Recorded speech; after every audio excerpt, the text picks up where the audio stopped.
আপনার সম্পূর্ণ date of বার্থের মধ্যে যদি নাম্বার 1 অর্থাৎ নাম্বার 1 এই সংখ্যাটা মিসিং থাকে, তাহলে আপনাদের জীবনে কোন কোন দিক থেকে প্রবলেম আসতে পারে। প্রথমত দেখুন, নাম্বার 1 হচ্ছে রবির সংখ্যা, আর রবি হচ্ছে গ্রহদের রাজা। তো আপনার সম্পূর্ণ ডেট অফ বার্থ, আপনার ড্রাইভার নাম্বার, আপনার কুয়া নাম্বার, আপনার কন্ডাক্টর নাম্বার, এই সমস্ত কিছু মেলানোর পরেও যদি নাম্বার 1 এই সংখ্যাটা মিসিং থাকে, তাহলে আপনার মধ্যে কিন্তু লিডারশিপ কোয়ালিটি খুব ভালো থাকবে না।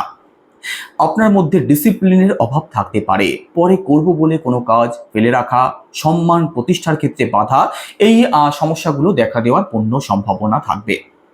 তো এর জন্য কি করতে হবে? এর জন্য আপনি প্রতিদিন সূর্যদেবকে জল অর্পণ করতে পারেন, তামার কোনো পাত্রে জল রেখে সেই জল গ্রহণ করতে পারেন, আর অবশ্যই সময়ের কাজ সময়ে করার চেষ্টা করবেন, কারণ সূর্য যেমন কারোর জন্য অপেক্ষা করে না, সময়ে উদয় হয় সময়ে অস্ত যায়, আপনাকেও সেই কাজ করতে হবে।